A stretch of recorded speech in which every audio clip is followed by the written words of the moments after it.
All right, so this is very fun for me to get to hang out with you and just talk about business and real estate, chat through some fun questions with you and let people get to know a little bit more about us behind the scenes. Okay, do you want to start with the first question for me and then we'll kind of just do banter together, see how it goes? Yes. So, first question for you is tell me a little bit more about getting me into the business, kind of what that looked like and why you originally approached me in the first place about joining. Okay, well, obviously, I'm super happy that it worked out. When you were in college at Indiana, I remember you being really, you always have been great with people, and you really were interested in sales already.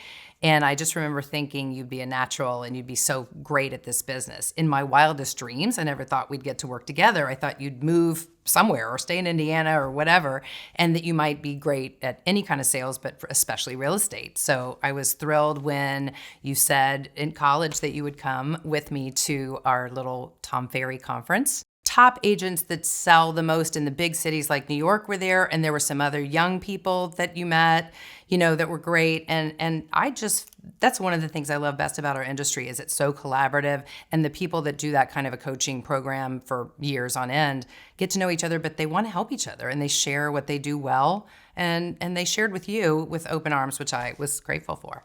I learned so much from you getting into the business, a ton, which I'm so grateful for. What were some of the things, if anything, from my young, fresh perspective, joining the team that was helpful in us growing the business together? I think that was a great gift to me. I mean, yes, I had some years under my belt and knew a few things that would be helpful to you, no doubt. But I remember immediately wondering why I hadn't thought of some of the spreadsheets and some of the repetitive, emails and things that you always send with every sale, and why I hadn't automated more of that. I had been a solo agent for a really long time, and I hadn't really taken the time, despite my coaching, to do some of the things like that you were so great at, and some of the social media pieces that you added. So I felt like I was learning as much as I was giving. Honestly, I had so much fun. Yeah, there are a lot of family partnership businesses in the real estate space and definitely in a lot of other careers as well. What are some things that you think that we do well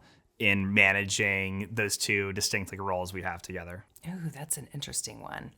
Well, we genuinely really like each other as people. I think I don't take that for granted. Like, I love being around you, whether we're working together or not. And I think that is just a genuine thing. I don't look at you as my business partner as much as my friend, my kid, and my partner. So it's all three. And I don't know. I've seen other family partnerships do really well. And I don't really know what the secret sauce is, except just feeling really lucky. That's the genuine, I really do every day. What was it like getting back into working, becoming a real estate agent while being a very amazing mom to Catherine and I?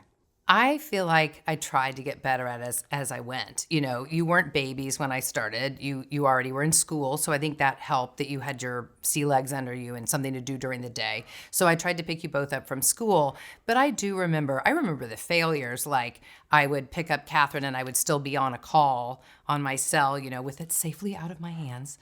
But it would bother her that I was still in work mode when I was, picking her up sometimes. And I had to really learn and practice, put my phone down in the garage, finish the call, and then come inside and be mom and make dinner. It's a hard thing. And sometimes there were exceptions where after dinner I was on the phone till 11 o'clock at night. So I don't know that anybody does it perfectly, any job you have, but it was definitely fun to work on that stuff with you guys at home and have you watch Dad and me both have our own jobs that we did partially from the house, Yeah.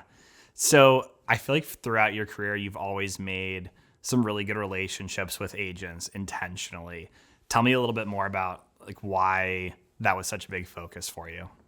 I really think that most agents are collaborative. Most agents are people.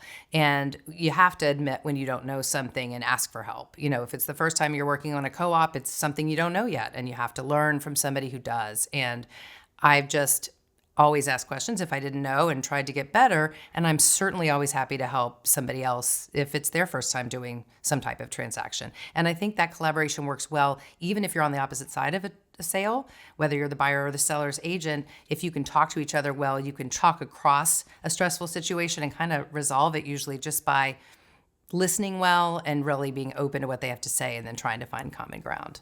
As a longtime Washingtonian, what are your favorite, maybe one favorite neighborhood in the DC area, and why? Well, I have to say Kenwood, where I live, and it is my favorite. I love the cherry blossoms. I've been running through the neighborhood since I was really young.